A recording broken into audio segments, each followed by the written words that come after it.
Hi everybody, I am so sorry about having to miss class again, but I definitely didn't want to give up another day of lecture, so we'll try the recorded lecture. And then of course if you have any questions, we'll definitely touch on them before the testing and at the beginning of next class. So just a few announcements to get us started. So tomorrow, Thursday, I've posted quiz 13 that we should have taken in class in eCampus. It's not timed, it's not recorded, mainly though just to make sure you get the points and just some practice going over some of the questions, especially since it's been a while with spring break. So that'll still count, and it's posted in eCampus. You have until 11:59 on Thursday. Also, we are finishing up chapter 8 this way, so the test yourself will be due by 11:59 p.m. And then next week, assuming none of my kids have any issues next week, we will get on to chapter 9. So the reading will be due on Monday, as well as the quiz on what we're talking about in this lecture. So again, just finishing up chapter 8. We'd started this before spring break, so this is the second part of that. Our learning objectives, more definitions. So again, we'll do some matching whenever we review for the test, but mainly just going over some more terms here. So defining what indications are, and then some things that determine what those are related to the drugs, talking about contradictions, and then lots of different effects. So we have side effects, secondary effects, adverse effects, toxic effects, teratogenic and iatrogenic response. Then also talking about some drug classifications. We talked about them as far as narcotics and schedules. Now we're going to talk about classifications related to pregnancy, and then also a couple more terms to end out the chapter of tolerance and addiction. All right, our first term here, indication. This is just the reason why a drug is being prescribed. So why are we taking it? And most of those are prophylactic, could be prophylactic trying to prevent a disease. So again, getting ahead of something, or it can be used to, diagnose, treat, cure, or mitigate some type of disease or condition. And the second one is more what we think about with prescribing drugs. It's, we're using it to treat diabetes, so we're giving them insulin or giving chemo to try to work with something. Again, prophylactic would be trying to prevent a disease from occurring. So for example, taking a baby aspirin in somebody that's prone to heart attacks, that's a prophylactic trying to prevent something from happening, not treating a disease after it's happened. This is determined by a couple different things. So of course the current medical condition, so what does the person have, that would determine which drug would be used to treat it or trying to diagnose what the issue is. Also the circumstances of the patient. So do they have some pre-existing conditions? Do they have some comorbid conditions? Again, those multiple diseases at the same time. So the side effects of some of the drugs may determine which one would be better or worse. And then of course the known therapeutic effect. So do we know that it's used to treat that condition? We wouldn't give insulin to treat somebody with heart failure. That's not what it's used for. So again, all of those things kind of make sense, kind of common sense there, but again, what is the issue that they have? What are some of the circumstances? Is it an older person, a younger person? And then again, what do we know the drug can be used to treat? Contraindications. So indications, what we use it for. Contraindications are reasons to avoid a drug. So again, anytime we're trying to prescribe it, we need to know why to prescribe it, but also why would we not use a certain drug, kind of the opposite. So that's determined again by a few different things. So other medical conditions. Again, if somebody has one condition, but they also have, kidney failure, or they have a heart condition, then that would limit. There may be drugs they would have to avoid because it's, can cause additional heart failure, heart issues, or additional kidney failure. So again, those are referred to as contraindications. Again, circumstances of the patient, what is going on. Is the patient in a hospital, which would allow certain drugs to be used or are not used? Are they at home and they have to be able to take something orally, or are they unconscious? Again, different circumstances that could be considered there with the patient. And then again, just like with the indications, of course, what it's being used to treat, but then also here's where the side effects or adverse effects that we'll talk more about here in a minute come into play. So again, if one of the side effects of a drug is known to cause issues with the heart and somebody already has a heart condition, we wouldn't want to give that drug. We need to find something else. Some examples of these contraindications that we would think about, especially circumstances of the patient. Again, age here. So again, maybe the drug is really good for a condition, but in elderly people, again, thinking about some kidney or heart conditions may not be the best for them, or maybe they're too young to be able to handle it. Pregnancy is a great reason to avoid taking a drug. Maybe it's the best drug in the world, but it can cause birth defects. So that would be a contraindication if somebody is pregnant. Those comorbid, again, additional conditions somebody may have. And then again, that organ failure, like kidney or heart disease. All right, side effects, something we're familiar with. Just by definition, though, these are expected, so we know that it's not like, oh, wow, I can't believe that happened. It's things that are known, so it's expected, but undesirable, but generally mild, non-therapeutic effects. So, if you hear commercials about drugs, a lot of times you hear what the drug's for, and then they go on for another minute about all the side effects. So again, undesirable, but usually mild. So things like nausea, diarrhea, could be headaches. Again, so something that's not going to, in most circumstances, really hurt somebody, but definitely not something they're looking forward to. Again, often tolerable and manageable. That's going to be key to help us contrast that to some of the other terms. So again, some examples in addition to what I already mentioned. So skin irritation, again, thinking about especially things with topical, may cause not necessarily an allergy, a severe reaction, but again, these are mild, that are typically tolerated, but maybe some type of rash or something like that would occur. Also, here another term, secondary effects, which is different than side effects. So sometimes a side effect, and a really good example of this, some drugs, especially those for diabetes, a side effect is weight loss. So sometimes a drug may actually be prescribed for the side effect. So for example, somebody that's obese may actually take a drug that's used to treat diabetes to help with weight loss. So in that situation, the term secondary effect is what we use. So again, it's using a drug for its side effects. And again, that may be the best example I can think of right here would be weight loss. Another one would be using Benadryl for a sedative.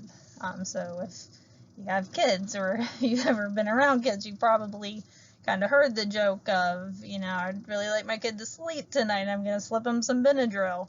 They're not having an allergic reaction, but Benadryl makes a lot of people sleepy, so let's slip them some Benadryl to knock them out for a little bit. So again, taking Benadryl to help you sleep, that's not what Benadryl is, that's not the indication for it. It's, for an allergic reaction, but one of the side effects is causing sleepiness.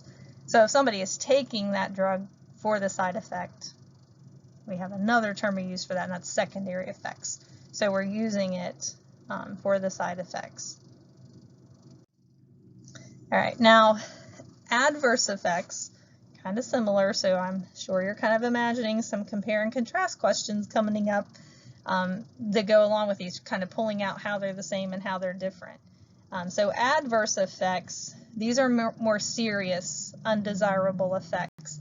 Again, side effects are pretty manageable, tolerable. Again, your stomach may get upset, but you're going to be okay. Adverse effect, these are pretty severe, so this would be something like kidney disease, that leads to renal failure, again, that's a more adverse effect. That's something that somebody's not likely to manage. They're going to have a hard time with it. So again, the main thing here is that it may cause harm to the patient. And these can be predicted, so they may be known adverse effects that we're trying or that we're aware of, or unfortunately, sometimes the adverse effects are unexpected. So something like an allergic reaction may occur, and that would be an unexpected adverse effect. And there are treatments that are available for some, but not all. And then those can be, again, some type of mild to severe allergic reaction, but then again, that kind of organ damage or failure, so, kidney or heart damage or failure, again, that's not a side effect, that's an adverse effect that is severely or could severely cause damage to a person. All right, then we also have toxic effects. So again, we're just kind of increasing in severity. So side effects, pretty manageable. Adverse effects, much more serious. Toxic effects are at the top. So this is mainly due, not always, but it's mainly due to overdosing. So whenever you have too much of the drug, again, now we're looking at those toxic effects. But it can also occur not only with overdosing, but we can also see toxic effects whenever metabolism or excretion, so thinking about liver damage or kidney damage or failure that somebody has as a comorbid condition. So if those are decreased and somebody takes a normal dose of a drug and the physician isn't aware of those liver or kidney issues, they may give them a normal dose, but that in this situation would be too high. So that keeps the drug in the system too long, and it can lead to kind of that overdosing. So of course there can be intentional overdosing, but some unintentional due to liver or kidney issues that could be occurring. So that toxicity level is studied kind of carefully whenever they're going through the clinical trials. So again, that's what they're looking for whenever they're going through those clinical trials. They're looking for that toxic dose and to be aware of those effects. All right, so as I mentioned, you should have been thinking about maybe some compare and contrast. So of course, we're not going over these in class, but if you pause it just for a minute and go ahead and try to think about one comparison and one contrast for each of these. Just to kind of practice. These is always good practice because you know how I love my compare and contrast. All right, so hopefully you paused it and at least tried those, but if we were doing indications and secondary effects, so comparison, they're both reasons why drugs are used or taken. Contrasting them though, again, indication is the actual therapeutic, taking it for the therapeutic reason, the reason that it's prescribed. Secondary effect would be taking a drug for its side effects. And then side effects versus adverse effects, comparing them, they're both, negative kind of impacts of a drug, something, something that occurs that isn't desirable. So they're both undesirable effects. Contrasting them though, side effects again are typically mild, whereas adverse effects are rather severe.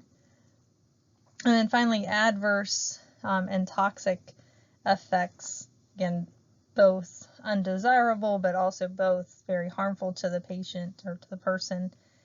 Toxic effects, though, would be due to kind of an overdose or due to liver or kidney problems. So again, kind of an unintentional effect or something that's due to the amount, whereas adverse effect, again, are severe side effects that can occur. All right, so now a few more effects to add to our list. Teratogenic effects. These can cause malformations in the embryo or the fetus. So these are ones that need to be avoided or minimally used during pregnancy because, again, they're known to cause issues with an unborn child. So again, results in some type of congenital defect. So again, a defect that occurs whenever one is born. And there are different, so of course we're talking about, drugs, but also there are multiple things that can cause birth defects. So viruses, getting various viral infections while pregnant can lead to birth defects. Also radiation, so whenever somebody's pregnant, they really should never have an x-ray given unless it's a severe reason or something like that, because again, those are things that are known to cause birth defects. So again, there are lots of different teratogenic effects out there, not all related to medication, but they can definitely cause those abnormalities too. But whenever we're talking about drugs, coming back to the pharmacology, again, whenever we talk about the learning objectives, we mentioned some drug classifications here. So these are different than like the Schedule 1, Schedule 2 that are talking about possible addiction or dependence occurring. But if we're talking about when and when not to use drugs while pregnant, Category A, so we're not using numbers like we did with our schedule. So Category A means no risk, so perfectly okay to take while pregnant. B, slight risk. C, potential benefit outweighs the risk. So there is definitely a risk that's there, but the benefit gained is worth the risk that could occur. D, the benefits outweigh the risk in life-threatening situations. So again, kind of similar, of course, to C, but with D, the risk may be a little bit higher, but we're talking about life and death for the mom. So again, that benefit is going to outweigh the risk because it's life-threatening. And then X, so think about X is no, completely contraindicated. That term we already talked about, a reason to avoid taking a drug, and that is because the benefit does not outweigh the risk, so it should never be used during pregnancy. All right, and then kind of similar in the name, but very different response here, iatrogenic response. So these are complications inadvertently induced by a medical treatment. So this is kind of the whoops whenever a drug is given. So these are not known. So unlike side effects that are kind of known to occur, these iatrogenic, these are complications, again, completely not foreseen. Again, somebody was given a drug, thought all the benefits were there, but caused something to occur that was completely unexpected. So again, some side effects can be in here, adverse effects, toxic effects, teratogenic, kind of fall within these, but again, it wasn't something known. It was an inadvertent, undesirable effect. So this is not limited, though, to pharmacology. So again, just like with teratogenic, where like radiation, so it's not just a term related to pharmacology. But a good example of this is a nosocomial infection. If you're not familiar with this term, this is an infection that somebody gets while they're being in a hospital. So of course somebody goes in for a surgery, or they go into the hospital for something and they end up getting a secondary infection. So kind of think about worst case scenario in surgery, and somebody gets some type of infection. Had they never went to the hospital, they never would have gotten that infection, but it was because they were in a hospital setting, it led to that kind of secondary or comorbid condition in that situation. So that's what we're talking about here with this iatrogenic response. So it was something unexpected, that occurs, and so it could be some kind of crazy side effect that caused something severe to happen in somebody that's like never happened ever with anybody else. Again, those toxic effects, especially with the toxic effects, thinking about somebody with liver disease or kidney problems that the physician didn't know about, but then it caused that kind of overdosing, too large of a dose effect, because they had those issues. So those get thrown into this category here. All right, now kind of ending up this chapter talking about a couple things. So tolerance and addiction somewhat go together, but tolerance, something we kind of hear a good bit about, probably not a new term, but tolerance, this is the result of a decreased response to the same dose over an extended period. So again, you're taking the same dose, but you get a less effect.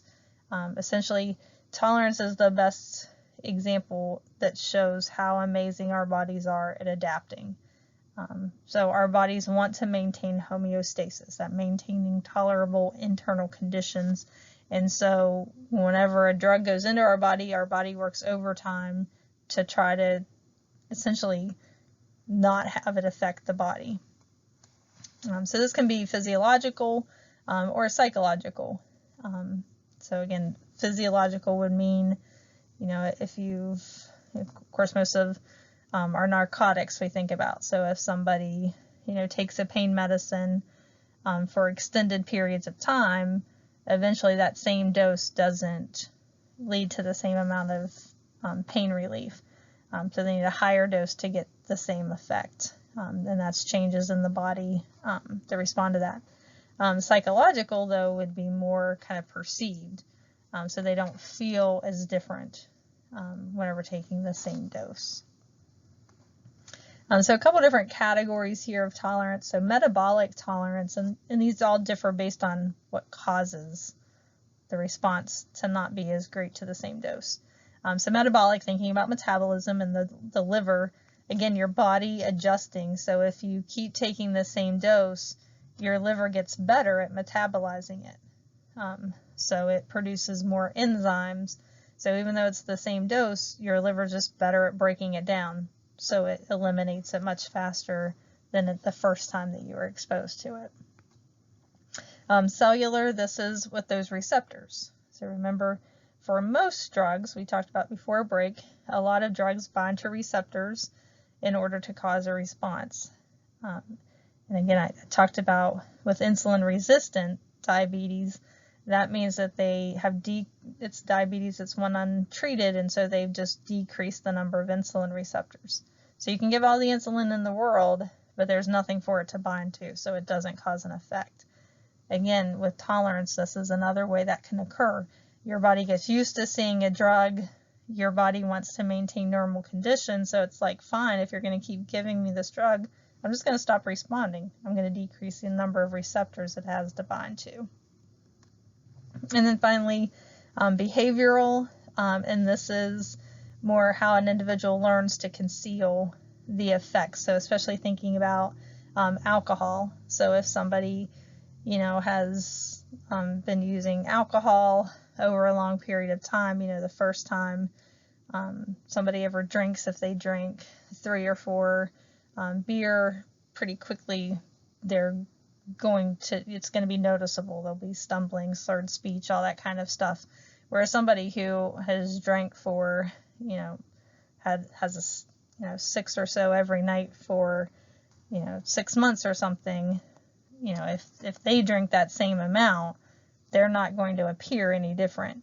Again, their body has kind of adapted to that, and they have behaviorally learned to kind of conceal. They don't have this slurred speech. They're not kind of stumbling around. So that effect has decreased. And then addiction, again, a term we're used, familiar with. So this is whenever a drug is needed for an individual to function in a seemingly normal fashion. Now your book kind of says addiction and dependence can be used interchangeably, but I do not agree with that, and that's not really an accurate statement. Dependence is different than addiction, because dependence is when a drug is required for normal function. So you literally have to have that drug in order to function. Addiction is more perceived, so the person feels like they have to have it, but they could live without it. One of the best examples I can think of, type 1 diabetics who can't produce any insulin at all. They are dependent on insulin. If they don't take their insulin injections, they will die. So they are dependent on insulin. They're not addicted to it, but they are dependent on it. However, again, back to alcohol. So an alcoholic is addicted to alcohol. Their body could function normally if they weren't taking in alcohol, but they feel that they have to have it in order to function normally. So again, a lot of times they do get used interchangeably, but really those terms are different. Dependence is something that is a drug that has to be taken in order for them to survive. Addiction, they could live without, but they feel, they perceive that they have to have it to function normally. And for this, they can be physiological or psychological addiction. Now, again, the physiological, that's where we kind of start seeing dependence and addiction kind of interchangeable, because again, the body does react, and we're getting ready to talk about withdrawal. So again, back to somebody who is an alcoholic, especially if they've been drinking for a long time and they just stop cold turkey, they are going, their body is not going to feel normal. They're going to go through withdrawal. And if it's severe enough, it can even lead to death. So again, their body has adapted, so that does feel like it needs to have that. Versus psychological, where again, it is a complete perceived need for that drug. And of course, addiction doesn't just relate to drugs. People can be addicted to a lot of different things. Some are shopaholics. They need to shop. We have people, there are different addictions to gambling or pornography or different things like that. But again, related to pharmacology, we're talking about the need for a drug and whether they feel that that's a perceived need to function normally or to feel normal. So this is usually seen, again, with narcotics, so again, with heroin or things like that, alcohol, but also benzodiazepines, so kind of the sedatives, Valium, that type of thing that individuals can become addicted to as far as pharmacology. And then as I mentioned, withdrawal, again, a term we're pretty familiar with. So this is also can be interchangeable with detoxification. So again, removing that drug that the body is used to seeing, used to dealing with, removing that leads to this to withdrawal or detoxification. And this just occurs whenever somebody who's addicted stops using the drug, and the effects can occur right away, or it can actually be gradual, and the intensity and the duration can vary, and it depends a lot on the drug that they're taking, but also how long they've been taking it, and it comes back then to tolerance. So again, if somebody has been, and withdrawal doesn't always, in some cases, isn't always talking about an addiction. If we think about a lot of antidepressants, individuals who have been taking an antidepressant shouldn't just stop cold turkey. They kind of need to wean themselves off of it. So again, they're dependent on those antidepressants, but they're not necessarily addicted to them. But if they stop taking them, their body's going to respond and go through that withdrawal.